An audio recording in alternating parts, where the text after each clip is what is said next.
களம் மாற்றத்திற்கான குரல். தேசிய மக்கள் சக்தி அரசாங்கம் புதிய அரசியல் ஜாப்பு உருவாக்கம் தொடர்பான பேச்சுக்களை ஆரம்பித்திருக்கின்றது என்ற அடிப்படையில் தமிழ் கட்சிகள் இப்போது ஒன்றிணைய வேண்டும் என்று தமிழ் நாடாளுமன்ற உறுப்பினர்கள் அதாவது குறிப்பாக கஜேந்திரகுமார் பொன்னம்பலம் அவர்கள் ஒரு முன்னகர்வை ஏற்படுத்தி கொண்டிருக்கின்றார். இது தொடர்பில் தான் இன்று கலந்துரையாடுவதற்காக வருகை தந்திருக்கின்றார் சுயாதீன ஊடகவியலாளராக காணப்படுகின்ற நிலாந்தன் அவர்கள். வணக்கம் நிலாந்தன் அவர்களே. வணக்கம். தமிழ் மக்களது கட்சிகள் அதாவது தமிழ் கட்சிகளது ஒன்றிணைவு என்பது சாத்தியம் என்று நீங்கள் கருதுகின்றீர்களா? இப்போ நடக்கிறது நாடாளுமன்ற உறுப்பினர்களுக்கு இடையிலான சந்திப்பு 25ஆம் தேதிக்கு பிறகுதான் அடுத்த கட்டம் தெரியும். சாத்தியம் வேணும். சாத்தியமில்லை என்றதுக்கு மங்கால தமிழ் மக்கள் ஐக்கியப்படவில்லை என்றால் அடுத்த கட்டத்துக்கு போகலாது.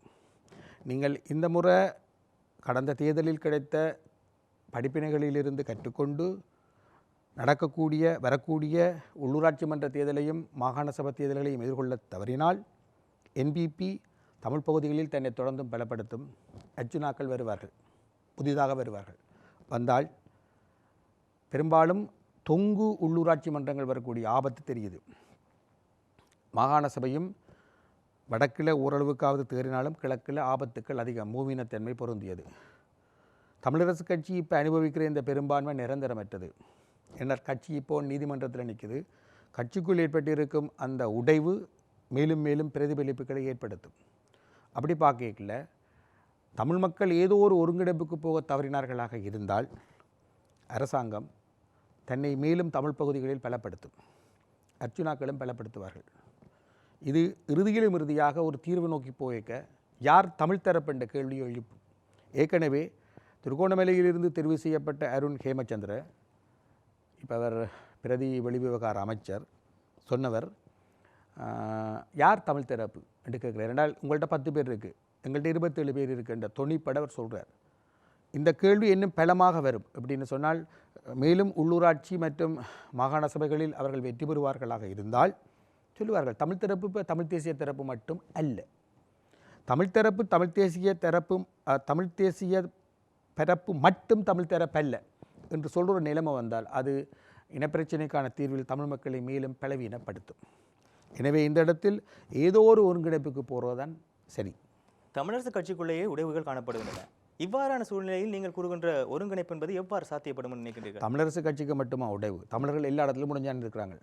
கனடாவில் உள்ள கோவிலையும் அடிபடுறோம். இங்கே காளியம்மன் கோவிலையும் அடிபடுறோம்.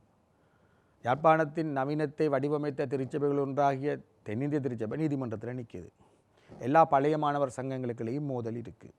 எங்கே மோதல் இல்லை? மோதல் இல்லாத இடம் எதுன்னு சொல்லுங்க அப்போ. ஸ்போர்ட்ஸ் கிளப்லேருந்து சகலதுலையுமே குழுக்கள் மோதுது. முகநூலில் பார்த்தீங்கன்னா ஆளுக்கால் மோதி கொண்டு தான் இருக்காங்க. யாராவது ஒற்றுமையாக ஒன்றா திரண்டு ஒருவர் சொல்கிற கருத்தை மற்றாக்கள் ஆமோதித்து சரி அப்படி போவோம் ஒன்றாக திரளும். திரட்சியை உடைக்கும் போக்கு கடந்த 15 ஆண்டுகளாக வலுவடைந்து வருகிறது.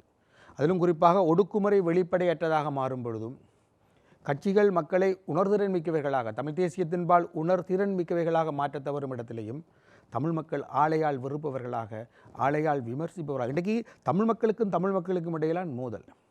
அர்ஜுனா இன்னொரு நாடாளுமன்ற உறுப்பினரை பார்த்து பார் என்று சொல்கிறார். அர்ஜுனா யாரோட மோதுறார்? தமிழ் அதிகாரிகளோடு தான் மோதுறார். அர்ஜுனா யாரை அவமதிக்கிறார்? ஒரு தமிழ் சமய பிரசங்கியை அவமதிக்கிறார். மட்டும் அவமதிக்கவில்லையே. சுமந்திரன் அவர்களும் சொல்கின்றார் என்னன்னு சொல்லி சொன்னால் இந்த பார் லைசன்ஸ் பிரச்சனைக்கு பின்னுக்கு பலர் காணப்படுகின்றார்கள். அதாவது திரைமறைவில் இந்த பார் லைசன்ஸை எடுத்து கொடுத்தவர்கள் கணக்கு பேர் இருக்கின்றார்கள். பார் லைசன்ஸ் விஷயமே தண்ட கட்சிக்காரன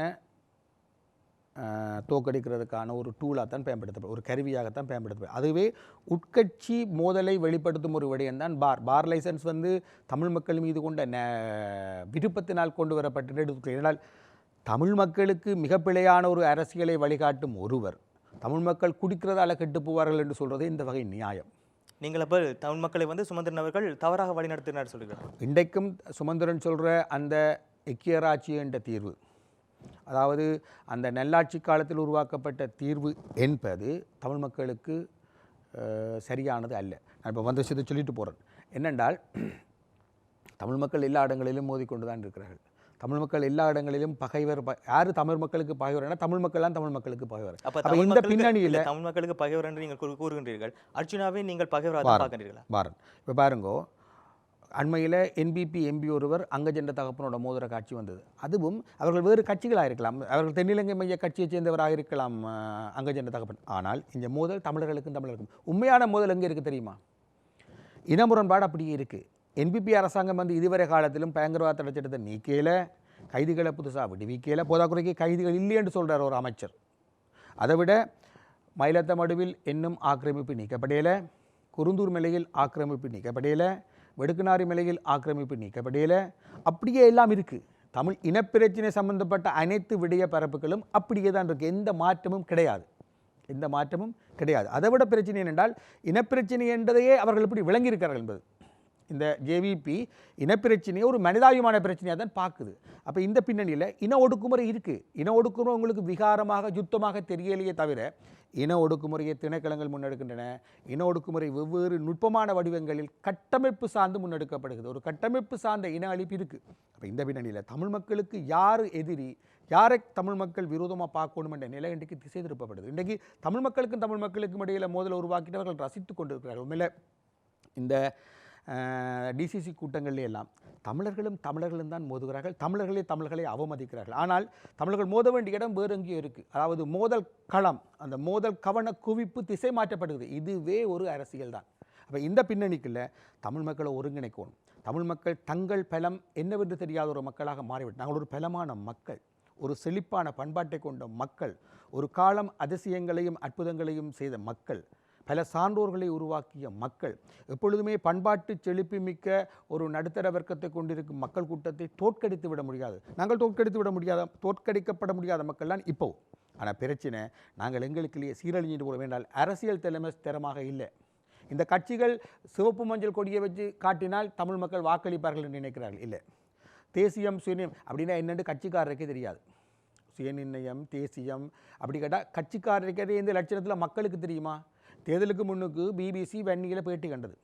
அதில் பிபிசிக்கு விளக்கம் கொடுத்த அரசியல்வாதிகளுக்கும் தேசியம் என்றா என்னென்று தெரியல. மக்களுக்கு தெரியாட்டியது குற்றம் இல்லை, மக்களுக்கு அதை தெரியப்படுத்த வேண்டிய பொறுப்பு. ஆனால் நீங்கள் அந்த கடைசியாக அந்த தேர்தல் இடம்பெறுவதற்கு 2 கிழமைக்கு முன்னால் சுமந்திரன் அவர்கள் வந்து தேசியத்தை பற்றி பாடம் எடுத்திருந்தார். அந்த நேரத்தில் தேசியத்தை பற்றி படித்திருக்கிறார் நினைக்கின்றேன். இல்லை, அவர் மட்டுமில்லை, கஜேந்திரகுமார் உட்பட இந்த தமிழ் தேசிய நிலைப்பாட்டை கொண்ட கட்சிகளுக்கு தேசியம் என்றா என்ன என்றது அதன் நடைமுறை அர்த்தத்தில் விளங்கியல போதிய அளவுக்கு. எப்படி என்றால், தேசியம் என்பது ஒரு மக்களை ஆகப்பெரிய திரளாக கூட்டி கட்டுவது. அப்போ தேசியவாத அரசியல் என்பது மக்களை ஆகப்பெரிய திரளாக கூட்டி கட்டுவது. ஒரு மக்களை ஆகப்பெரிய திரளாக கூட்டி கட்டுவது என்பதற்கு ஒரு பெரிய மனம் வேணும். இப்போ கஜேந்திரகுமார் சொன்ன மாதிரி நீதிமான்களையும் தியாகிகளையும் புனிதர்களையும் மட்டும் வச்சு நீங்கள் தேசத்தை கட்டிடாது. ஒரு தேசத்தில் பல்வகமை இருக்கும். கள்ளனும் இருப்பான், நீங்கள் துரோகி என்று சொல்கிறவனும் இருப்பான், கெட்டவனும் இருப்பான், வலிஞ்சோடி இருப்பான், எல்லாம் இருப்பான். எல்லாரையும் சேர்த்தது தான் தேசம். அப்போ இதில் தண்ட கட்சிக்குள்ளேயே ஐக்கியத்தை பேண முடியாத ஒரு நபர், தண்ட கட்சி நீதிமன்றத்துக்கு போக காரணமாக இருக்கிற ஒரு நபர், கட்சிக்குள் நடந்த தன் தேர்தல் முடிவை ஏற்றுக்கொள்ள முடியாத ஒரு நபர், அதன் விளைவாகவே கட்சிக்குள் குழப்பத்தை ஏற்படுத்தும் ஒரு நபர், இவர் தேசத்தை கட்ட முடியாது. அதே மாதிரி துரோகி தியாகி என்று நாட்டை பிரிக்கிற மக்களை பிரிக்கின்ற கட்சிக்கும் தேசத்தை பிரச்சனை தான். தேசத்தை திரட்டும் உபாயம் எங்கட கட்சிகளிடம் இல்லை. தேசத்தை திரட்டுவதில் அவர்கள் கடந்த 15 ஆண்டுகளாக வெற்றி பெறவில்லை மட்டுமல்ல, கட்சியையே திரட்டுவதில் தோல்வியடைந்து விட்டார்கள் என்பதுதான் துயரம். அவர்கள் சொல்கின்றார்கள் தமது கட்சிக்குள் வந்து உள்வாக ஜனநாயகம், அதாவது கட்சியின் ஜனநாயகம் வந்து காணப்படுகின்றது. அதாவது வந்து தாங்கள் தேர்தல் நடாத்துகின்றோம், அதன் மூலமாக தான் தமது தலைவரை தேர்வு செய்கின்றோம். அதன் அடிப்படையில் தங்களுக்குள் உள்கட்சி ரீதியாக அது ஜனநாயக ரீதியான ஒரு ஆரோக்கியமான ஒரு முரண்பாடு தான் காணப்படுகின்றதை ஒழிய வெளியிலிருந்து பார்ப்பவர்கள் தான் அதை வேண்டும் என்று விமர்சிக்கின்றார்கள் என்று சொல்லி கூறுகின்றார். தேசியம் மட்டுமில்லை, ஜனநாயகம் தெரியல என்ற அர்த்தம். எதை சொல்கின்றனர்? ஏனென்றால் ஜனநாயகம் என்பது என்ன? ஜனநாயகம் என்பது எல்லாரும் தங்களோட குடும்ப பிரச்சனை வெளியிலும் சொல்லுவோமா? இல்லாமல் தானே, சொல்ல மாட்டேன் தானே. ஏன்? அங்கே ஒரு டீம் ஸ்பிரிட், ஒரு கூட்டுணர்வு இருக்கணும். முதல் கட்சி என்றால் கூட்டுணர்வு இருக்கணும். எப்போ கட்சி யாப்பை தூக்க வேண்டி வருது, எப்போ கட்சி நீதிமன்றத்துக்கு போக வேண்டி வருது, அங்கே கட்சிக்குள்ளே ஒரு ஐக்கியம், ஒரு ஒருமைப்பாடு இல்லாத போது, ஒரு கட்டுக்கோப்பு இல்லாத போது, கட்டுக்கோப்பை இல்லாமல் ஜனநாயகத்திலையா கட்டுக்கோப்பு இல்லாமல் ஜனநாயகம் என்பது கட்டுக்கோப்பை உருவாக்குவது. அப்போ ஏன் அங்கே ஜனநாயகம் பிழைச்சது? ஜனநாயகம் எங்கே பிழைச்சுன்னு சொன்னால், கட்சிக்குள்ள மூப்பை மதிப்பது, மூத்தவர்களை மதிப்பது, உண்மையை மதிப்பது, கட்சி யாப்புக்கு உண்மையாக இருப்பது, கட்சி கொண்ட கொள்கைக்கு உண்மையாக இருப்பது. இந்த அடிப்படையில் கட்சியை தொடர்ந்தும் வளர்த்தெடுத்திருந்திருந்தால் இந்த பிரச்சனைகள் வந்திருக்காது. கட்சி இன்றைக்கு இந்த கட்சியிலிருந்து விலகிய சிவகரன் சொன்னது போல, மன்னாரை சேர்ந்தவர், வழிப்போக்கர்களின் கூடாரமாகிவிட்டது. ஒரு காலம் இளம் தலைமுறையினர் உயிரை கொடுக்க சித்தமாக இருந்த ஒரு நாடு. இன்றைக்கு முதியவர்களுக்கு பதவி ஆசை. இதை எப்படி விளங்குறீங்க? எங்கே நிற்குது அரசியல்? ஆனபடியால் தமிழ் கட்சிகள் எல்லா தவறுகளுக்கும் அங்கால இந்த கட்சிகளை தான் உண்டாக்கணும். நான் எப்பவும் ஒரு ஒரு ஒரு ஒரு ரஷ்ய பழமொழியை சொல்கிறேன். நான் கடவுளுக்கு உள்ள மிகப்பெரிய சவால் என்னென்றால் இந்த மனுஷரை வச்சு தான் எல்லாத்தையும் செய்ய வேண்டியிருக்கு. அரசியலில் இப்பொழுதும் ஐக்கியம் பெற்று சிந்திக்கும் பொழுது இந்த பதில் தமிழக அரசியலுக்கும் பொருந்தும், உலகம் முழுக்க தான் நிலைமை. நீங்கள் இருக்கிற ஆக்களை வச்சு தான் கதைக்கலாம். இன்றைக்கு அமெரிக்க ஜனாதிபதியாக இருக்கும் ட்ரம்ப், அவர் ட்விட்டரில் போடுற குறிப்புகள், அவருடைய நண்பராகிய அந்த ட்விட்டர் முதலாளி எலன் மஸ்க் போடுற குறிப்புகள், இப்போ கிரீன்லேண்ட் கனடா தொடர்பாக அவர்கள் தெரிவித்திருக்கும் கருத்துக்களை பார்த்தால் ஒரு உலக பேரரசின் தலைவர் எப்படி நடந்து கொள்கிறார்? அப்போ இது பிரச்சனை எப்படி தான் இருக்குது. இன்றைய தொழில்நுட்ப யுகத்தில் டிக்டாக் காலத்தில் டிக்டாக் தலைவர்கள் இப்படி தான் இருக்கிறார்கள். எல்லா இடங்களிலும் தான் இப்படி இருக்கிறார்கள். எனவே இந்த இடத்தில் இவர்களை வச்சு கொண்டு தான் இதையாவது செய்யலாம். ஏன்னா இது ஒரு காலகட்டம் இப்படி தான் இருக்குது. இது இது இது கைபேசி செயலிகளின் காலம். இப்போ இப்படி தான் இருக்கும். அறிவுபூர்வமான புரட்சிகரமான தலைவர்களை நீங்கள் தேடியும் கண்டுபிடிக்க முடியாத ஒரு நிலைமை. ஒரு காலம் 2ஆம் உலக ஆயுத்த சூழலிலும் அதுக்கு பின்னுக்கும் புரட்சிகரமான தலைவர்கள் வந்தார்கள். உலகத்துக்கு வழிகாட்டும் புதுமையான தலைவர்கள் வந்தார்கள். ஆனால் இன்றைக்கு அப்படி இல்லை. இன்றைக்கு எல்லாமே தொழில்சார் தலைவர்கள் வந்து விட உலகம் முழுக்கே தான் நிலைமை. உலகம் முழுக்கே தான் நிலைமை. நீங்கள் இப்போ ஒட்டுமொத்தமாக நான் உங்களுக்கு கேட்கிறேன் சொல்லி சொன்னால், நீங்கள் தமிழரசு கட்சி எவ்வாறான அணுகுமுறையை எடுக்க வேண்டும் என்று நீங்கள் சிந்திக்கின்றீர்கள்? அது ஒரு மூத்த கட்சி இல்லை, நீங்கள் ஒரு ஆய்வாளராக அவர்களுடைய பங்கு, அவர்கள் ஒன்று செய்யலாம். தங்களுக்குள்ள ஏன் டீம் ஸ்பிரிட் இல்லாமல் போனது, ஏன் தங்களுக்குள்ள ஒரு கட்சி என்ற ஒரு குடும்பமாக ஏன் கட்சியை திரட்ட முடியாமல் போனதுக்குன்ற விடைய மனம் விட்டு கதைச்சு கண்டுபிடிக்கணும். மனம் திறந்து சுய விமர்சனத்துக்கு ஒன்றும் செய்ய வேண்டாம். ஒரு மனம் திறந்த சுய விமர்சனத்துக்கு அந்த கட்சி போனாலேயே அந்த கட்சி மட்டுமில்லை, எல்லாருக்கும் இது பொருந்தும். அப்போ தமிழரசு கட்சி வந்து தன்னுடைய பிரச்சனைகளை வந்து விரைவில் வந்து தீர்த்து கொள்ள வேண்டும் என்று சொல்லி கூறுகின்றீர்கள். அது தீர்க்க மாத்திரம் ஏன்னா நீதிமன்றத்துக்கு போயிட்டீங்க. நான் நினைக்கின்றேன் நாளை தினம் அவர்களுடைய மாநாடு இடம்பெற இருக்கின்ற நினைக்கின்றேன். அப்போ என்னென்றால் முதல்ல உள்ளதில் பெரிய கட்சி, அது ஆகக்கூடிய ஆசனங்களை வென்ற கட்சி. ஆனால் அந்த வெற்றியை நான் வெற்றியாக கருதையில் என்றால் அதே அளவு ஆசனம் தான் என்பிபிக்கும் இருக்குது. அப்படி பார்க்க தமிழரசு கட்சி தனக்குள் இருக்கும் முரண்பாடுகளை முதல் தீர்க்கணும். இப்போ வந்திருக்கிற புதிய தலைவர், பதில் தலைவர் அதை நீக்க முயற்சிக்கணும். அவருடைய வெற்றி அதெல்லாம் இருக்குது. கட்சிக்கு 7 ஆசனம் கிடைச்சதை வெற்றி என்று சொல்லக்கூடாது. இப்போ இருக்கிற கட்சியின் சீரழிவிலிருந்து கட்சியை அவர் விடுவிப்பாராக இருந்தால் தமிழ் மக்கள் என்றென்றும் அவருக்கு நன்றியுடையவர்களாக இருப்பார்கள். அப்போ சிவஞானம் அவர்களிடம் தான் முக்கியமான பொறுப்பு இப்போது ஒப்படைக்கப்பட்ட. இப்போ அவர்கிட்ட பொறுப்பிற்குடைய அவரை செய்யணும். அவர் யாருடைய கைப்பாவையாகவும் இல்லாமல் கட்சியை சரியான தடத்தில் ஏற்றணும். முதல் மனம் திறந்த உரையாடலுக்கு போகணும், மனம் திறந்து கதைக்கணும். இன்றைக்கு கட்சிக்காரரை வெளியில் மீடியாவில் கதைக்கப்பட்டால் ஒவ்வொருத்தரும் மற்றவனுக்கு உட்குத்து குத்துறான். ஒரு கட்சிக்குள்ளேயே பல்வேறு முகநூல் குழுக்கள் உண்டு கொண்டு அடிபடுது. பாருக்கு எதிராக ஊர்வலம் போகிறாங்க. அது உண்மையாக பாருக்கு எதிரான ஊர்வலம் என்பதை விடவும் அந்த எம்பிக்கு எதிரான ஊர்வலமாகத்தான் இருக்குது.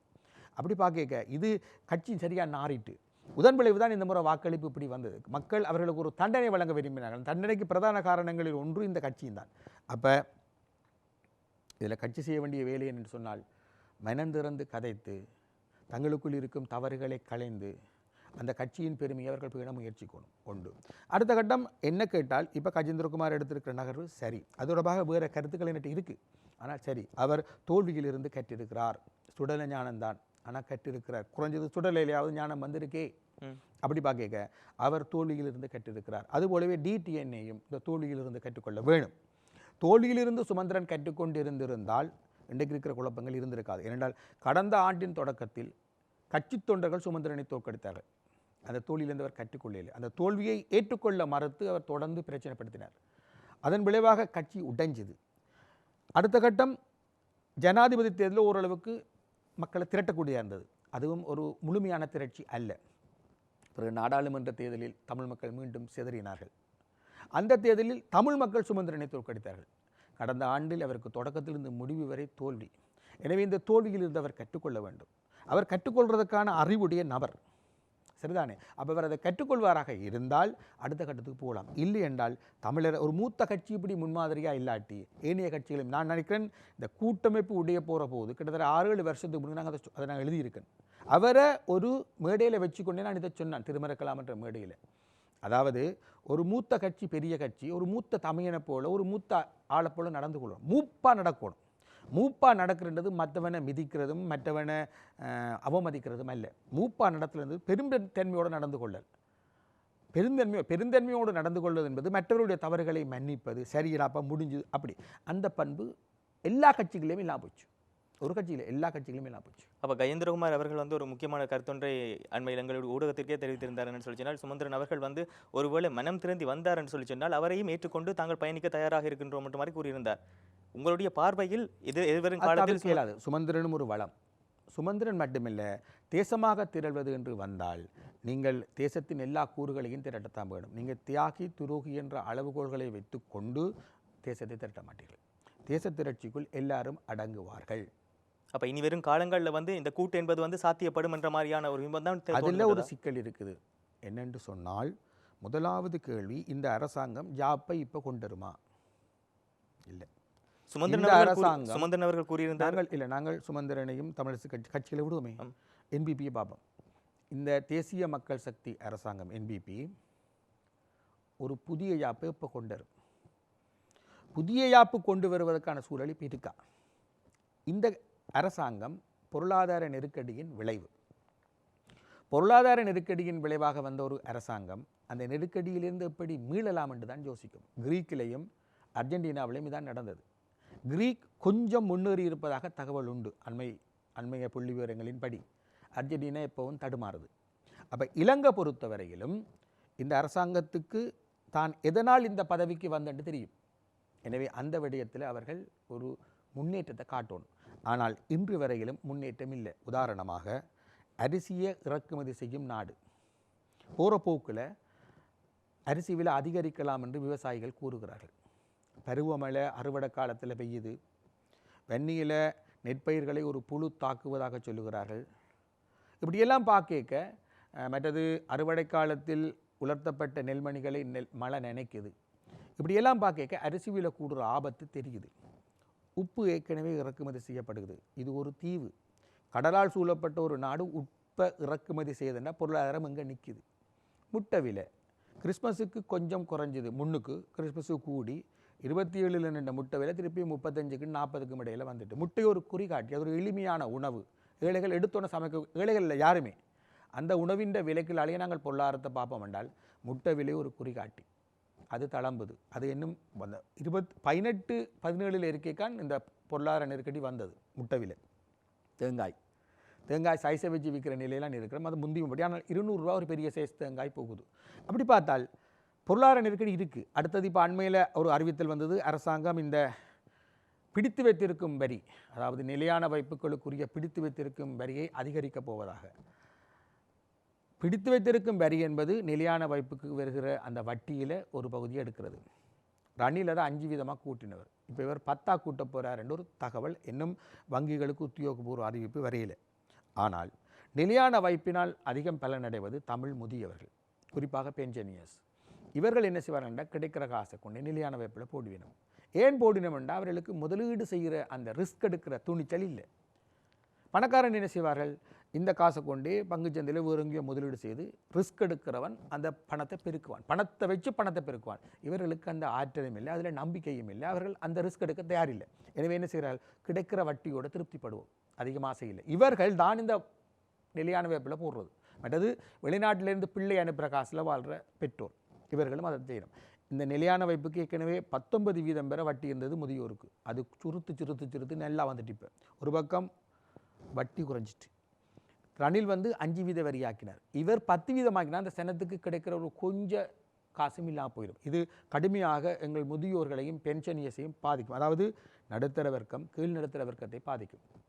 அப்போ நடப்பு பொருளாதாரம் என்பது நடுத்தர வர்க்கம், கீழ் நடுத்தர வர்க்கம், அதுக்கு கீழே அடுக்குள் உள்ள மக்களை பாதிக்கும் ஒன்றாகத்தான் காணப்படுகிறது. அப்போ பொருளாதாரத்தை அவர் சீர் செய்யும்.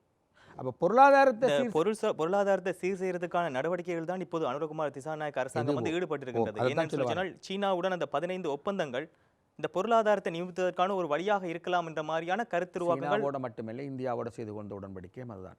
ஆனால் என்ன பிரச்சனை என்றால், இந்த அனைத்து உடன்படிக்கைகளும் ஒரு வகையில் ரணில் போட்ட தடத்தில் தான் போய்கொண்டிருக்கின்றன. ரணில் போட்ட வழியில் தான் அனுரா தொடர்ந்து போகிறார். ஒரு புது வழிக்குமே ஒரு போகலை. இது முதல் கவனிக்கணும். ஆனாலும் பொருளாதாரத்தை அவர் சீர் செய்தால் மட்டும்தான் யாப்பை பற்றி யோசிக்கலாம். நான் சொல்ல வந்த விஷயமாக தான். அதாவது பொருளாதார நெருக்கடியின் விளைவாக வந்த இந்த அரசாங்கம் பொருளாதார நெருக்கடியை ஏதோ ஒரு கட்டம் வரையிலும் முன்னேற்றினால்தான் ஜாப்பை பற்றி யோசிக்கலாம்.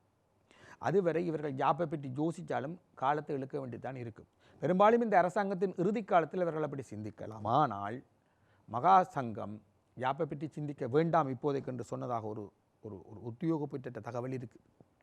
அப்படி பார்க்க இந்த அரசாங்கம் மகாசங்கத்தை மீறியும் யோசிக்காது. அதை விட முக்கியமாக பொருளாதார நெருக்கடியை ஏதோ ஒரு கட்டம் பெற முன்னேற்றணும், நெருக்கடியிலிருந்து நாட்டை முன்னேற்றணும் என்றால் அதுக்கு காலம் எடுக்கும். இப்போ இருக்கிற நெருக்கடியை குறைஞ்சது முட்டை விலையை குறைக்கிற அளவுக்காவது நிலைமை வரணும். தேங்காய் விலையை தேங்காய் விலை சில நேரம் மழை குறைய முடியும். ஆனாலும் அரிசி எல்லாமே அப்ப இந்த அரசாங்கம் உப்பு விலை அதெல்லாம் சொல்லியிருந்தீர்கள். அந்த உப்புக்கு வந்து உப்பு தொழிற்சாலைகள் வந்து உருவாக்கப்படுவதற்கான திட்டங்கள் காணப்படுவதாக இளங்குமரன் அவர்கள் வந்து கூறியிருக்கிறார். ஆனால் அதே நேரத்தில் வந்து தேங்காய் தொடர்பாகவும் வந்து பெரும்பான்மையான மக்கள் சொல்கின்றார்கள் என்றால், வியாபாரிகள் சொல்கின்ற கருத்து என்னவா இருக்கின்றன சொல்லி சொன்னால் அது வளமையான ஒரு வெளியேற்றமாகத்தான் காணப்படுகின்றன. வெளியேற்றம் தான். ஆனால் வளமையானதோ வளமையற்றதோ வெளியேற்றம் என்று வந்தால் வெளியேற்றம் தான். அதை மக்களுக்கு நீங்கள் போய் வளமையானது வளமையற்றதுன்னு சொல்லிக்கொண்டு இருக்க இயலாது. அதான் மற்ற புதிய அரசாங்கம் மாற்றத்தை பற்றி எதிர்பார்ப்புகளோடு வந்த அரசாங்கம். அப்போ ஒரு பேட்டியில் புலட் இயக்கத்தின் தலைவர் சித்தார்த்தன் சொன்னது போல தோழர் அனுரகுமார வழங்கிய ப்ரொமிசஸ், அதாவது அவர் வழங்கிய வாக்குறுதிகளுக்கும் அரசு தலைவர் அனுரகுமாரவின் நடைமுறைக்கும் உள்ள வேறுபாடு நீங்கள் மக்கள்கிட்ட போய் அதை விளங்கப்படுத்தலாது. அப்படி பார்க்கல பொருளாதார நெருக்கடியிலிருந்து ஏதோ ஒரு முன்னேற்றத்தை காட்டுவோம். அது காட்டி போட்டு தான் இனப்பிரச்சையில் கை வைக்கலாம். எனவே இப்பொழுது சர்ச்சைக்குரிய ஒரு யாப்புருவாக்குதலை கையை வச்சு தான் பெற்ற வெற்றிகளை தோற்கடிக்க அனுர தயாரில்லை. எனவே இந்த வெற்றியை எப்படி பலப்படுத்தலாம்னு பார்ப்பார். அப்போ 2 தேர்தலுமே அவர் வைக்கணும். இந்த 2 தேர்தலிலும் அவர் இன்னும் வெற்றி பெற்றுட்டார் என்றால் யாப்புருவாக்க நிலையில் அவர் பலமாக காணப்படுவார். மற்றது மாகாண சபை தேர்தலை நடத்தினால் இந்தியாவையும் சந்தோஷப்படுத்தலாம். இந்த பின்னணிக்க யாப்புருவாக்க முயற்சி என்பது பெரும்பாலும் இந்த அரசாங்கத்தின் இறுதி காலத்தில் தான் ஓரளவுக்காவது சாத்தியமாக முடியும். அதுவும் சந்தேகம்தான். அப்போ வருமோ வராதோ என்று தெரியாத ஒரு யாப்புருவாக்க முயற்சிக்காக ஐக்கியப்பட போகிறோமா, அல்லது கண்ணுக்கு முன்னுக்கு தெரிகிற தேர்தல்களுக்காக ஐக்கியப்பட போகிறோமா? அப்போ நீங்கள் கூறுகின்றீர்கள் இனி எதிர்வரும் காலங்களில் வந்து மாகாண சபை தேர்தலும் உள்ளூராட்சி மன்ற தேர்தலும் இடம்பெற போகின்றன. வாய்ப்பு கூட. அதை நாங்கள் எவ்வாறு கையாள வேண்டும் என்று சிந்திக்க வேண்டும் என்று கூறுகிறீர்கள். அதில் நீங்கள் ஐக்கியப்படாட்டியும் ஒரு போட்டி தவிர்ப்புக்காவது இந்த கட்சிகள் போகணும். இந்த கட்சிகள் இதில் ஒரு ஓவரால் ஸ்ட்ராட்டஜி, ஒரு ஒட்டுமொத்த வழிவரைபடத்தை கொண்டு வரணும். கொண்டு வந்து அதுக்குள்ளால இந்த உள்ளூராட்சி மாகாண சபைகளை கையாள்வதன் மூலம் அந்த பயிற்சியை வச்சுக்கொண்டு அடுத்த கட்டத்துக்கு போகலாம். இப்போ இந்த என்பிபி அரசாங்கத்தின் மினுக்கம் குறைய தொடங்கியிருக்கு. அதை வடிவாக பயன்படுத்துவார்களாக இருந்தால் மக்களை திருப்பவும் உணர்திறன் மிக்கவர்களாக மாற்றி வாக்களிப்பு நிலைமையை மாற்றம் செய்யலாம். நிலாந்தன் அவர்களே, நீங்கள் முதல் ஆரம்பத்தில் ஒரு விஷயத்தை கூறியிருந்தீர்கள் என்னன்னு சொல்லி சொன்னால், தேசிய மக்கள் சக்தி அரசாங்கம் வந்து இந்த பொருளாதார பிரச்சனையை மட்டும்தான் கவனத்தில் கொள்வதாக கூறியிருந்தீர்கள். இந்த பொருளாதார பிரச்சனையை தீர்த்ததன் பிற்பாடு தமிழ் மக்களுக்கான ஒரு அரசியல் தீர்வு என்பதை வந்து அவர்கள் ஏன் வழங்க வேண்டும் என்ற ஒரு சிந்தனை காணப்படுகின்றது அல்லவா? வழங்கணும். அதை அவருடைய தேர்தல் அறிக்கையிலையும் சொல்லியிருக்கணும். தமிழ் மக்களுக்கு பிரச்சனை இருக்கின்றது எல்லாருக்கும் தெரியும். அவர்கள் இந்த பொருளாதார பிரச்சனையை தீர்ப்பதன் மூலமாக ஏதாவது ஒரு தீர்வினை, தமிழ் மக்கள் விரும்பாத தீர்வினையும் திணிக்கப்படலாம் தானே? இருக்கலாம். ஆனால் தமிழ் மக்களுக்கு பொருளாதார பிரச்சனை தான் இருக்குன்னு பகிரங்கமாக சொன்ன கோத்தபாய கூட யாப்புக்கான ஒரு நிபுணர் குழுவை நியமித்தவர். சிங்கள தலைவர்கள் அப்படி சொல்லுவார்கள். அதுவும் இன அழிப்பின் ஒரு பகுதி. இனப்பிரச்சனை இல்லை என்று சொல்கிறது இன அழிப்பின் ஒரு பகுதி. அரசியல் கைதிகள் இல்லை என்று சொல்கிறதும் இன அழிப்பின் ஒரு பகுதி. அதெல்லாம் பிரச்சனை. இப்போ பிரச்சனை என்னென்று சொன்னால் அவர்கள் ஏதோ ஒரு தீர்வு முயற்சி போகணும். ஆனால் பொருளாதார நெருக்கடியின் விளைவாக வந்த இந்த அரசாங்கம் இப்போ அதில் கை வச்சு தூக்கத்தை யாராக இருக்காது. அது 3 இனங்களையும் பகைக்கிற நிலை, மலையகத்தையும் 4 பேரையும் பகைக்கிற நிலைமையில முடியும். தமிழ் மக்களும் மேய்க்க போகிறதில்லை, சிங்கள மக்களும் மேய்க்க போகிறதில்லை, முஸ்லீம்கள் மலையகமும் மேய்க்க போகிறதில்லை. அப்போ அது ஒரு பெரிய குழப்பமாக முடியும். இப்போ இருக்கிற நிலைமையில் பொருளாதார நெருக்கடியை ஏதோ ஒரு கட்டத்துக்கு நகர்த்தணும். அந்த பொருளாதார பிரச்சனைகளை ஒரு கட்டத்துக்கு முன்னேற்றினால்தான் அடுத்த கட்டமாக யாப்பை பற்றி யோசிக்கலாம். ஜாப்பு பற்றி சிந்திக்கும் போது தமிழ் மக்கள் எவ்வாறான ஜாப்பு தீர்வினை, அதாவது வந்து எவ்வாறான தங்களுடைய அபிலாஷைகளை வெளிப்படுத்தக்கூடிய வகையில் தமிழ் தீர்வினை வந்து முன்வைப்பார்கள் நினைக்கின்றீர்கள்? ஒரு ஏகே ராட்சி என்ற ஒரு தீர்வு திட்டம் போய்கொண்டிருக்கின்றது. அதே நேரத்தில் வந்து தீவின் நவீன வரலாற்றிலேயே தமிழ் மக்கள் அதிகளவு தீர்வு முன்மொழிவுகளை வைத்த காலகட்டம் 2015 2021 வரையான காலகட்டம். இதுக்கு முன்னுக்கும் வச்சிருந்தாலும் சொலிடாக வைக்கப்பட்ட காலம் அது. எப்படி என்று சொன்னால், நல்லாட்சி அரசாங்கம் என்று அழைக்கப்பட்ட ரணில் மைத்ரி அரசாங்கம் சம்பந்தரோடு இணைந்து ஒரு யாப்புருவாக்க முயற்சியில் ஈடுபட்டது. அது ஐக்கிய ராச்சிய. அந்த யாப்புருவாக்க முயற்சியின் ஒரு பகுதியாக மக்கள் கருத்துக்கள் கேட்கப்பட்டன, கட்சிகளிடமும் ப்ரொபோசல்ஸ் கேட்கப்பட்டது. இவ்வாறு வைக்கப்பட்ட முன்மொழிவுகளில் ஒன்றுதான் தமிழ் மக்கள் பேரவையின் முன்மொழிவு. அதுக்கு ஒரு புதுமை இருக்குது. அது கட்சிகளும் சிவில் அமைப்பும் இணைந்து வைத்த ஒரு முன்மொழிவு. அதை விட அதுக்கு வேறு விசேஷங்களும் இருக்குது. அப்போ அதில் அந்த யாப்புருவாக்கம் அந்த முன்மொழிவை தயாரிக்கும் முயற்சியில் ஈடுபட்ட கட்சிகளில் சில ஐக்கிய ராச்சிய முயற்சிகளையும் இருந்தன. சரிதானே? அப்போ அந்த கட்சிகள் இணைந்து மக்களமைப்போடு இணைஞ்சு டிபிசி தமிழ் மக்கள் பேரவை ஒரு முன்மொழிவை வைக்குது. அது கொண்டு இரண்டாவது விக்னேஸ்வரன் அப்போ முதலமைச்சராக இருக்கார். வடமாகாண சபை ஒரு தீர்வு முன்மொழிவை வச்சது 2. தவிர விக்னேஸ்வரனின் கட்சி ஒரு தீர்வு முன்மொழி வச்சது கன்ஃபெடரேஷன், சமஷ்டியை விட கூட 3. இது தவிர கஜேந்திரகுமார் ஒரு நாடு இரு தேசம் என்று சொல்லி ஒரு முன்மொழிவை சொல்கிறார். அதுபோல புலம்பெயர்ந்த தமிழ் அமைப்புகளும் முன்மொழிவுகளை வைத்தன. மலையக அமைப்புகள் வைத்தன, முஸ்லீம்கள் வைத்தார்கள். அப்படி பார்த்தால் அதிகளவு முன்மொழிவுகள் வைக்கப்பட்ட காலம் 2018ஆம் ஆண்டு அந்த யாப்பு சதியின் போது அந்த இடைக்கால வரைவு தேங்குது. பிறகு கோத்தபாய வரார். கோத்தாபாய வந்த பின்னுக்கு கூட அவர் ஒரு நிபுணர் குழுவை வைக்க, நிபுணர் குழுவுக்கு எல்லாரும் கொண்டு போய் திருப்பி வைக்கணும்.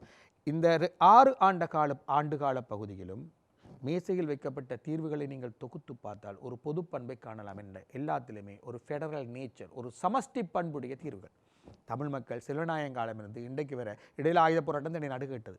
ஆனால் எல்லா மிதவாத காலங்களிலும் தமிழ் மக்கள் தெளிவாக முன்வைக்கிறார்கள், சமஷ்டி தான் தாண்டு, உச்சபட்ச தன்னாட்சி. எப்படி தமிழ் மக்கள் தங்களை ஒரு தேசம் என்று கருதுகிறார்கள். சுயநிர்ணய உரிமையும் இறமையும் பொருந்திய கொண்ட ஒரு தேசம், ஒரு தேசிய இனம் என்ற அடிப்படையில் எங்களை ஒரு தேசிய இனமாக ஏனைய தேசிய இனங்களையும் ஏற்றுக்கொண்டு அவற்றையெல்லாம் இணைக்கும் ஒரு யாப்புக்கு போ, ஒரு சமஷ்டி கட்டமைப்புக்கு போ என்றுதான் தமிழ் மக்கள் தங்கள் தீர்வை தெளிவாக முன்வைக்கிறார்கள். இதில் எந்த சந்தேகம் இல்லை. ஆனால் பிரச்சனை என்னென்றால், ஒரு முறை ஒரு மேற்கத்திய தூதரக சந்திப்பின் போது ஒரு தூதரக அதிகாரி இதை கேட்டார். நீங்கள் தீர்வுன்னு சொல்கிறீங்க, உங்களோட தீர்வண்டி நீங்கள் எதையும் தெளிவாக அப்போ தான் இந்த இதே பதில் அவருக்கு சொன்னான். 6 ஆண்டு கால பகுதி தான் 2018 21 தமிழ் மக்கள் அதிகளவு முன்மொழிவுகளை வைத்த காலம். அப்போ இப்படி சமஷ்டி பண்புடைய தீர்வுன்னு சொல்லி திருப்பி ஒரு விஷயத்தை சொன்னார். சரி, அந்த அவ்வளவு பேரும் ஒரு மேசையில் இருந்து நாங்கள் எல்லாரும் இந்த ஒன்றைத்தான் கேட்கிறோம் என்றதை ஏன் ஒரு பொது வழியில் சொல்லியிருக்கக்கூடாது?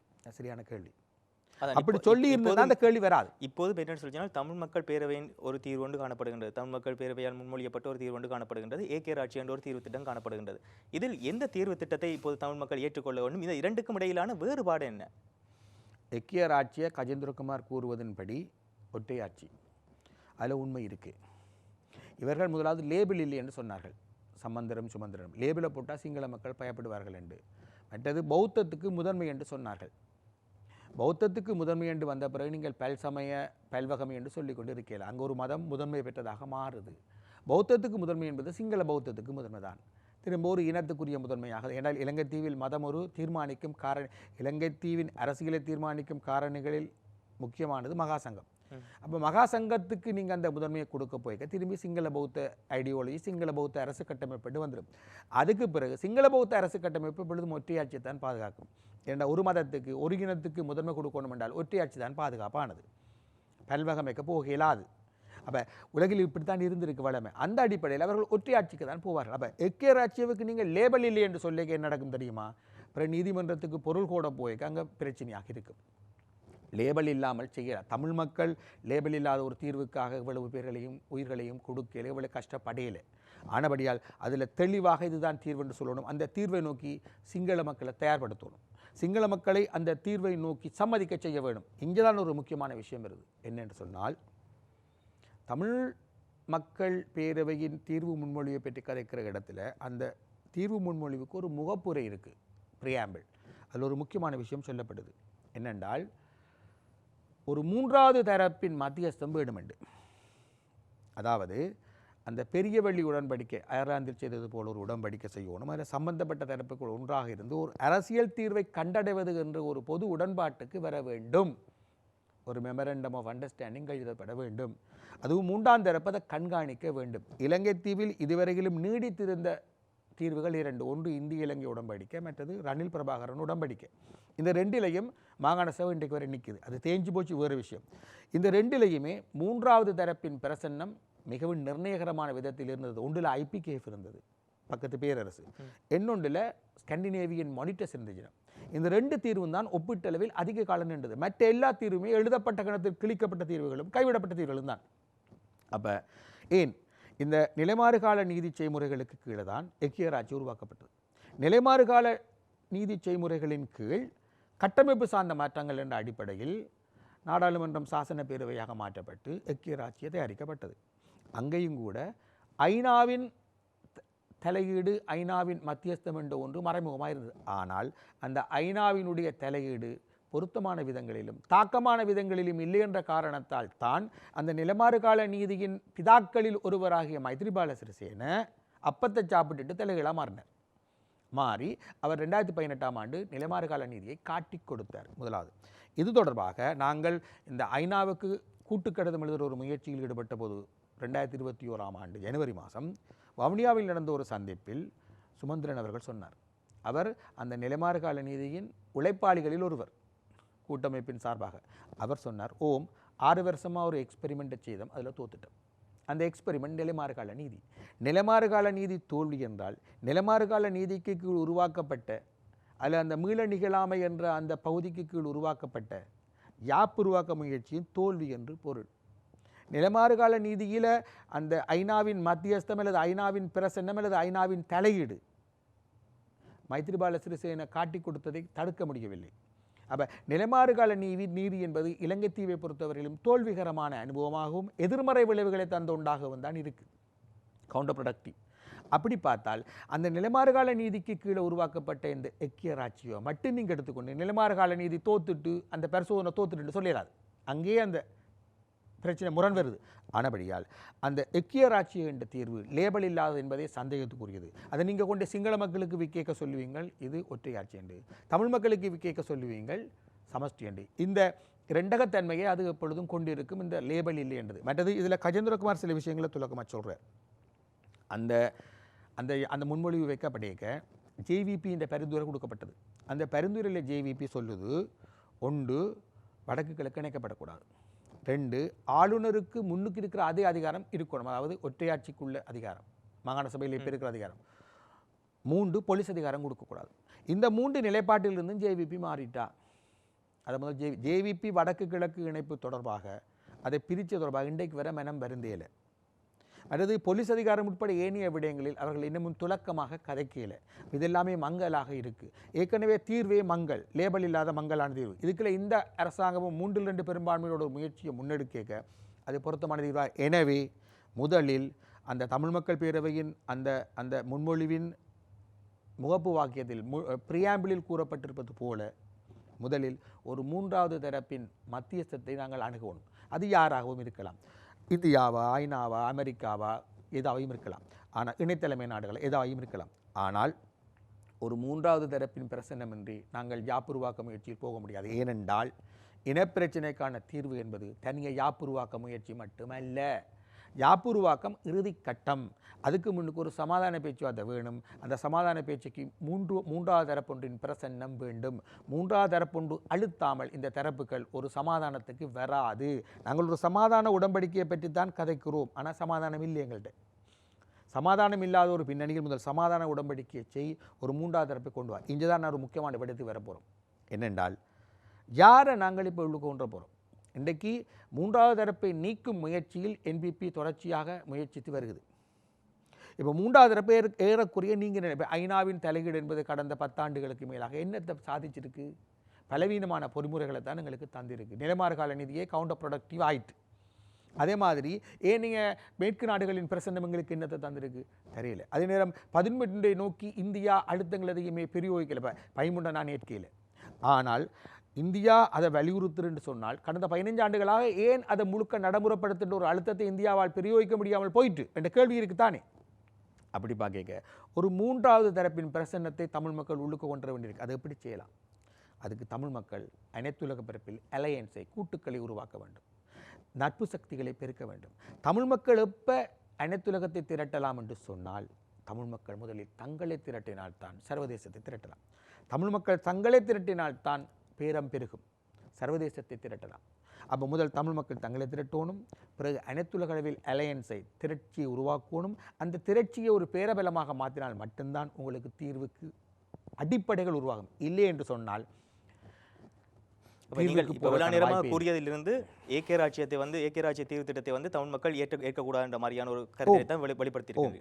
இரண்டாவது ஒரு தீர்வு முயற்சி என்பது வந்து அதுக்கு வந்து ஒரு மத்தியஸ்தத்துக்கு ஒரு நாடு வந்து கண்டிப்பாக அதன் ஒரு நாடு பல நாடுகள் இணை நாடுகள் எல்லாம் இருக்கலாம். பார்வையின் கீழ் தான் இடம்பெற வேண்டும் என்று கூறியிருக்கின்றீர்கள். அதன் பின்பு இன்னொரு முக்கியமான விஷயத்தை கூறுகின்றீர்கள் என்று சொன்னால், வெளியில நாங்கள் ஒரு திரட்சியை உருவாக்குவதற்கு முன்னர் உள்ளக ரீதியாக தமிழ் மக்கள் முதலில் திரட்சியாக வேண்டும் என்று கூறுகின்றீர்கள். அடிப்படை முன்னிபந்தனை. எவ்வாறு தமிழ் மக்களை வந்து நீங்க முதல் கேட்டது தமிழ் மக்கள் தங்களுக்கு இடையில் ஒருங்கிணைவுக்கு போகணும். இன்றைக்கு ஒரு ஜனவசியமிக்க தலைமை இல்லை. எல்லா கட்சிகளையும் எல்லாரையும் இணைச்சு கொண்டு வர இல்லை. அது இல்லாதபடியாக தான் சிவில் சமூகங்கள் அடிக்கடி தலையிட வேண்டி வருது.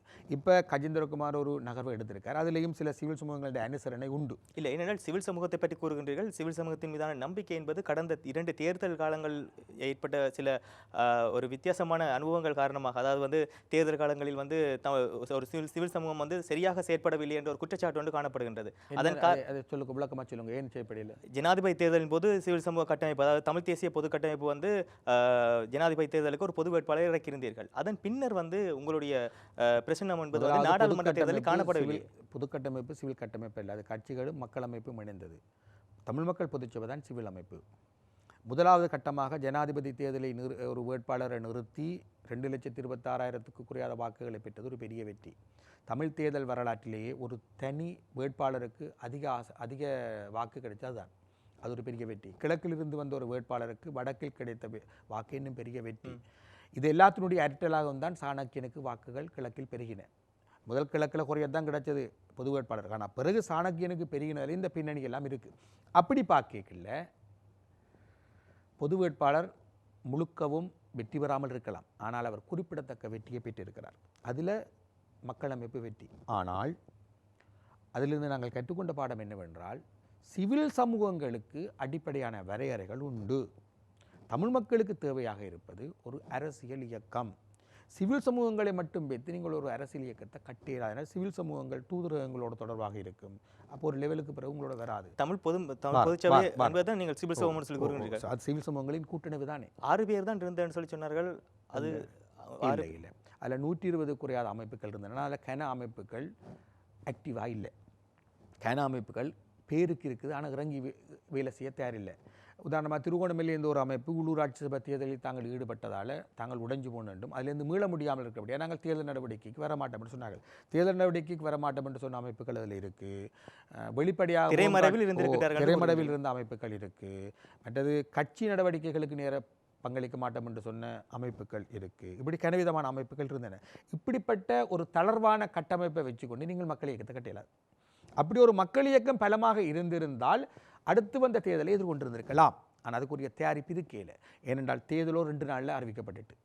அப்போ இந்த பின்னணியில் நாங்கள், அதாவது தமிழ் மக்கள் பொதுச்சபையின் அடுத்தடுத்த கட்ட நகர்வாக ஏன் தேர்தல்களை கையாளவில்லை என்ற கேள்விக்கான பதிலில் உண்டு. அது கட்டமைப்பு ரீதியாக பலமாக இருக்கல, தயாரிப்பாக இருக்கல. அடுத்தது, எல்லா தேர்தலையும் கையாள போகிறோம் என்று வாக்குறுதி அளித்து நாங்கள் வரையலை. நாங்கள் ஜனாதிபதி தேர்தலை ஒரு தேர்தலாக கையாளலை. மக்களை திரட்டத்தான் பயன்படுத்துகிறோம். மக்கள் இப்பொழுதும் திரட்சியாகத்தான் இருக்கிறார்கள். கட்சிகள் தான் உடைக்கின்றன. வாக்களிப்பு அதை தான் காட்டியிருக்கு. அப்போ இந்த கேள்வி என்னன்னு சொன்னால், சிவில் சமூகங்களின் போதாமை வரையறையை உணர்த்திய ஒரு இடம் அது. சிவில் சமூகங்களை வச்சுக்கொண்டு நீங்கள் அடுத்த கட்டத்துக்கு போகலாம். சிவில் சமூகங்களாகவே இருக்கலாம். பிரஷர் குரூப்பாக அவைகள் கட்சிகளை ஒருங்கிணைக்கும் பணிகளில் ஒரு குறிப்பிடத்தக்க அனுசரணையாளர்களாக இருக்கலாம். அதாவது அனுசரணை புரிவது வேறு, அழுத்தம் கொடுப்பது வேறு. சிவில் சமூகங்கள் அழுத்தம் கொடுக்க இயலாது. சுமந்திரன் அந்த இதில் வச்சு சொல்கிறாரானே, எங்கள் செல்வா கலையரங்கு கூட்டத்தில், நீங்கள் யார் எங்களுக்கு அழுத்தம் தர என்ற ஒரு தொன்னிப்பட்ட கதை. அது உண்மை. என்னென்று சொன்னால், சுமந்திரன் மட்டுமில்லை, எங்களோடு நின்ற கட்சிகளிடமே கூட இந்த சிவில் சமூகங்களை எப்படி மேவி எழுவது என்ற ஒரு நிலைப்பாடு இருந்தது. சிவில் சமூகங்களை அவர்கள் சில இடங்களில் பொருட்படுத்தலை, சில இடங்களில் எப்படி இந்த அமைப்புகளை வெட்டி கொண்டு விடலாம் என்று யோசிச்சார்கள். என்றால் நாங்கள் ஒரு அடிப்படையில் பலம் இருக்கல. நாங்கள் 2 மாதத்துக்கு உருவான ஒரு கூட்டணிவு, அதுவே பிழை. அவர்கள் தேர்தலை நோக்கி வந்த கூட்டணிவு. 2 மாதத்துக்கு நீங்கள் ஒரு மக்கள் இயக்கத்தை கட்டல. ஆகவே கற்றுக்கொண்ட பாடம் என்னென்று சொன்னால், இதில் அடுத்த கட்ட பண்புறு மாற்றத்துக்கு தயாரான சிவில் அமைப்புகளையும் இணைத்து கொண்டு ஒரு சரியான மக்கள் இயக்கத்தை கட்டமைக்க அது நீங்கள் 2-3 மாதத்தில் செய்யலாது. அந்த மக்கள் இயக்கத்தால் வழிநடத்தப்படுகின்ற ஒரு தேர்தல் அரசியல் தான் தமிழ் மக்களின் பேரபலத்தை கூட்டும். அந்த மக்கள் இயக்கத்தை பொறுத்தவரையிலும் தேர்தல் மட்டும் தேசத்தை திரட்டும் ஒரு கருவி அல்ல. அதற்கு அப்பால் பல விடயங்கள் செய்யணும். பல ஸ்ட்ரக்சர்ஸை உருவாக்கணும். கட்டமைப்பு சார்ந்து சிந்திக்கணும். ஸ்ட்ரக்சரலாக யோசிக்கணும். அப்படி யோசிக்க அதில் ஒரு ஸ்ட்ரக்சர் தான் கட்சி.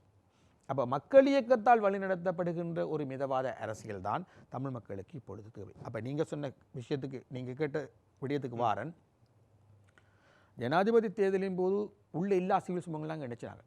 அதனால் திரும்பி இந்த ஐக்கிய முயற்சிகளில் சிவில் சமூகங்கள் இறங்க முடியாத ஒரு சூழல் இருக்குது. இப்போ கட்சிகள் மட்டுமில்லை, சிவில் சமூகங்கள் மத்தியிலையும் புலம்பெயர்ந்த தமிழர்களின் செல்வாக்கு உண்டு, போதாமைகள் உண்டு. இப்போ இந்த பின்னணிக்குள்ள அது ஒரு புதிய படிப்பினை எங்களுக்கு தந்திருக்கு. இப்போ சிவில் சமூகங்களில் வெளிப்படையாக இறங்க முடியாத ஒரு சூழலும் இருக்குது. சில சிவில் சமூகங்கள் சில கட்சிகளோடு சேர்த்தே பார்க்கப்படுற ஒரு நிலைமையும் இருக்குது. சிவில் சமூகத்தில் இருந்தவர்களே தேர்தல் கேட்டார்கள் கிழக்கில். சிவில் சமூகத்தில் இருந்தவர்கள் நாடாளுமன்ற தேர்தலில் கட்சி உறுப்பினர்களோடு சேர்ந்து படம் எடுத்து முன்னூலில் போட்டார்கள். அப்போ அங்கெல்லாம் கட்சிக்கு வாக்களிப்பது தவறில்லை. சிவில் சமூகம் ஒரு வாக்காளர் தானே, சிவில் சமூகத்தில் உள்ளவர்கள், அவர்கள் வாக்களிக்கத்தான் வேணும். ஆனால் எங்கே பிரச்சனை என்றால் கட்சி கடந்து ஒரு ஆட்திரட்சி தேசத்திரட்சி ஏற்படுத்த வரைக்க அதெல்லாம் சிக்கலாக வரும். ஆனபடியால் இனி தமிழ் மக்களுக்கு தேவையாக இருப்பது ஒரு மக்கள் இயக்கம். சிவில் சமூகத்தின் போதாமைகளை நாங்கள் உணர்ந்து கொண்டிருக்கிறோம், அதுதான் உண்மை. அப்போ இப்போ கஜேந்திரகுமார் எடுக்கிற நகர்வில் கூட இந்த கட்சிக்கு ஓரளவுக்கு நெருக்கமான ஒரு சிவில் சமூகம் பின்னணியில் இருக்குது. ஆனால் அதில் வரையறைகள் உண்டு. ஏனென்றால் அவர்கள் வெளிப்படையாக தங்களை காட்ட விரும்பலை. கஜேந்திரகுமாரான அதை முன்னெடுக்கிறார். கஜேந்திரகுமார்கிட்ட பிரச்சனை என்னென்னு சொன்னால், அவர் ஏற்கனவே ஐக்கிய முயற்சிகளுக்கு உள்ளுக்க வராத ஆள். எல்லா ஐக்கிய முயற்சியிலும் அவர் முறிச்சு கொண்டு வெளியில் நிற்பார். இல்லாட்டி கொஞ்சம் காலத்து பிறான் உள்ளுக்க வருவார். இது ஜெனிவாக்கு அனுப்பின கூட்டு கடிதமாக ஆகட்டும், இல்லாட்டி எல்லா பொத்துவில் துறக்கும் பொலிகண்டி ஆகட்டும், எல்லாத்துக்குமே இந்த பிரச்சனை இருக்குது. அந்த கட்சி டக்கண்ட் எடுத்தெடுப்பிலே ஐக்கிய முயற்சிக்குள் வராமல் இருப்பதை ஒரு தனித்துவமாக கருதுகிறது. மட்டுமல்ல, அது ஐக்கிய முயற்சிக்குள்ள இறங்கிட்டென்றால் அந்த ஐக்கிய முயற்சியின் விளைவாக உருவாகிற ஆவணத்தில் அந்த கட்சி பெரிய பங்களிப்பை செய்யும். அந்த ஆவணத்தின் அந்த சீர்தன்மைக்கு, அந்த ஆவணத்தின் மெருகுக்கு, அந்த ஆவணம் ஒரு கோட்பாட்டு ரீதியாக வலுக்காத ஆவணமாக வருவதற்கு அந்த கட்சி தென்னாளி என்ற பங்களிப்பை செய்த அனுபவங்கள் எங்களுக்கு இருக்குது. அந்த இடத்துல அவர்கள் வந்துட்டார்கள்னா வடிவாக கண்ட்ரிபியூட் பண்ணுவார்கள். ஆனால் பிரச்சனை வரமாட்டார்கள். வராமல் இருப்பதை தங்கள் தனித்துவம் என்று கருதுவார்கள். அப்போ இந்த பின்னணிக்குள்ள இப்போ அவைகளே அந்த மூவை எடுத்திருக்கணும். எடுக்க அதில் ஒரு முக்கியத்துவம் இருக்குது. இதுவரை காலமும் இந்த இணக்கத்துக்கு வெளியில் என்ற கட்சி. ஆனால் இந்த கட்சியால் புண்படுத்தப்பட்ட ஏனைய கட்சிகள் இந்த நகர்வை எப்படி பார்க்கின்றன என்பது முதலாவது கேள்வி. ஏன்னா இந்த கட்சி தன்னை புனிதராக சொல்கிறதுக்கு மற்றவனை துரோகியாக காட்டின கட்சி. தான் நேர்மையானவன் என்றதுக்காக மற்றவனை எல்லாம் ஒட்டுக்குழு, இந்தியாவுடைய ஏஜென்ட், அந்த நாட்டின் ஏஜென்ட், இல்லாட்டி கோஆபரேட்டிட காசு வாங்கினவன், இப்படி ஏதாவது ஒரு குற்றச்சாட்டை வைக்கும். அதே போல் இது ஏனைய கட்சிகளை மதித்து நடந்த ஒரு கட்சியும் அல்ல. இது ஒரு பிரச்சனை. ரெண்டாவது பிரச்சனை, தமிழரசு கட்சி தனக்கு கூட ஆசனம் என்றபடியால் தான் ஏன் இறங்கி வரணும் என்று கருதுது. மற்ற தமிழரசு கட்சிகளில் இருக்கிற இந்த மோதல், தலைமைத்துவ மோதல், இந்த ஐக்கிய முயற்சியில் பிரதிபலிப்புகளை ஏற்படுத்தும் தீர்க்கப்படாட்டி. தவிர தமிழரசு கட்சியிலே இப்போ தலைவராக செயற்படுகின்ற சிவஞானம் அவர்கள் தனக்கு நெருக்கமானவர்களோடும் தன்னை சந்தித்த சில புலம்பெயர்ந்த தமிழர்களோடும் தெரிவித்த தகவல்களின்படி இந்த ஆயுத போராட்ட மரபில் வந்த கட்சிகளை இந்த முறை மக்கள் நிராகரிச்சிட்டார்கள். எங்களைத்தான் இந்த மக்கள் தெரிஞ்செடுத்திருக்கிறார்கள் என்ற தொனிப்பட அவர் சொல்லியிருக்கார். அப்படி என்று சொன்னால் தமிழரசு கட்சி தனக்கு கிடைச்சிருக்கும் வெற்றியை அப்படி வியாக்கியானப்படுத்துமாக இருந்தால் இந்த தமிழ் தேசிய மக்கள் முன்னணியின் சமாதான முயற்சிகளுக்கு மேலும் தடைகளுக்கு வாய்ப்பு இருக்குது. மற்ற டிடிஎன்ஏ இன்னும் தன்னுடைய நிலைப்பாட்டை தெளிவாக உத்தியோகபூர்வமாக அறிவிக்கல.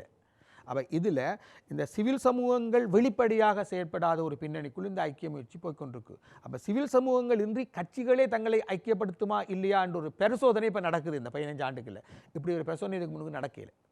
இந்த கட்சிகளை ஐக்கியப்படுத்தும் இந்த பரிசோதனை யார் ஈடுபட்டிருக்கு என்றால் இந்த ஐக்கிய முயற்சிக்கு எப்பொழுதும் இடரலாக இருக்கிற ஒரு கட்சி தான் இந்த விஷயத்தில் ஈடுபடுக்க இது ஒரு பரிசோதனை. இந்த பரிசோதனையில் வெற்றி பெற்றால் நல்லது.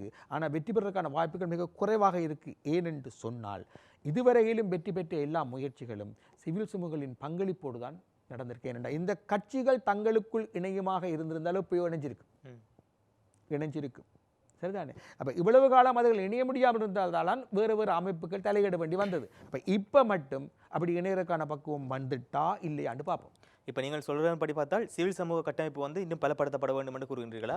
இல்லை, இப்போ எந்த கருத்து, இது தனிப்பட்ட கருத்து, ஆனால் அதுதான் பொதுவாக பொதுச்சபையின் தேறிய விளைவு என்னென்றால் சிவில் சமூகங்களாக இருக்கட்டும், பிரஷர் குரூப்பாக இருக்கலாம், அவைகள் ஒரு குடிமக்கள் சமூகமாக தங்களுடைய, ஏன்னா எல்லாராலும் மக்கள் இயக்கத்துக்கு வரையலாது. மக்கள் இயக்கத்துக்கு ஒரு தனி ஒழுக்கம் வேணும். சிவில் சமூக கட்டமைப்பு தளர்வானது, அது தளர்வாக இருக்கும். மக்கள் இயக்கம் என்றது செயற்பாடு. அது கிட்டத்தட்ட ஒரு மக்கள் இயக்கத்துக்கென்று ஒரு தனிப்பட்ட ஒழுக்கங்கள் இருக்குது. அப்போ மக்கள் இயக்கமாக வரைக்கும் நீங்கள் சிவில் சமூக பிரதிநிதி மாதிரி ஒரு என்ஜிஓ ஃபண்டில் இயங்குகிறவர் மாதிரி இயங்க இயலாது. அங்கே உங்களுக்கு ஒரு செயற்பாட்டு ஒழுக்கம் வேணும். ஆனால் எங்கள்கிட்ட பெரும்பாலான சிவில் சமூகங்கள்கிட்ட என்ன வந்திருக்குன்றால் ப்ரொஜெக்டிவிசம் தான் வந்திருக்கு. ஆக்டிவிசத்தை விடவும் ப்ரொஜெக்டை மையமாக கொண்டு இயங்குகிற ப்ரொஜெக்டிவிசம் தான் வளர்ந்திருக்கு. ப்ரொஜெக்டிவிசம் செயற்பாட்டுவாதத்துக்கு மட்டுமல்ல, ஒரு ஒரு ஒரு ஒரு மக்கள் இயக்கத்தை கட்ட போதுமானது அல்ல. எனவே சிவில் சமூகங்கள் அவற்றை வரையறைகளோடு இருக்கட்டும். மக்கள் இயக்கத்தை சிவில் சமூகத்துக்கிலிருந்து வரக்கூடிய தரப்புகளையும் இணைச்சு கொண்டு அரசியல் செயற்பாட்டாளர்கள், கட்சிகளிலிருந்து வருகிறவர்கள், வெளிவந்தவர்கள் எல்லாருமாக இணைந்து ஒரு பொருத்தமான மக்கள் இயக்கத்தை அடுத்தடுத்த கட்டத்துக்கு பலப்படுத்த வேண்டும். அவசரப்பட்டு தேர்தலுக்காக ஒன்றை வளர்க்காமல் மூங்கில் வளர்வது போல ஆழமான வேர்களை விட்டுட்டு அந்த மக்கள் இயக்கத்தால் வழிநடத்தப்படும் ஒரு அரசியல் வருமாக இருந்தால் அதில் பிரச்சனை இல்லை. மக்கள் இயக்கம் கைகாற்ற கட்சிக்கு மக்கள் வாக்களிப்பார்கள். இவ்வளவு நேரம் உங்களுடைய கருத்திலிருந்து ஒரு விடயம் மட்டும் தெளிவாக புரிகின்றது என்னன்னு சொல்லி சொன்னால், தமிழ் மக்களது இனப்பிரச்சனை தீர்வாக இருக்க வேண்டும் என்றால், அல்லது தமிழ் மக்கள் ஒரு தமது அபிலாஷைகளை வெளிப்படுத்த வேண்டும் என்று சொல்லி சொன்னால், நிச்சயம் மக்கள் இயக்கம் ஒன்று உருவாக்கப்பட வேண்டும் என்பது மட்டும் தெளிவாக புலப்படுகின்றது. உங்களுடைய நோக்கம் நிறைவேற வாழ்த்துக்கள். இவ்வளவு நேரம் எங்களோடு இணைந்திருந்து இந்த கலையத்திற்கு வருகை தந்து எம்மோடு கலந்துரையாடிய உங்களுக்கு நன்றிகளை தெரிவித்துக் கொள்கின்றேன். நன்றி நாதனர்களே. சந்தோஷம். மீண்டும் கலன் நிகழ்ச்சியினூடாக உங்களை சந்திக்கும் வரை உங்களிடமிருந்து விடைபெற்றுக் கொள்ளும் நான் உங்கள் பிரஜீவன் ராம்.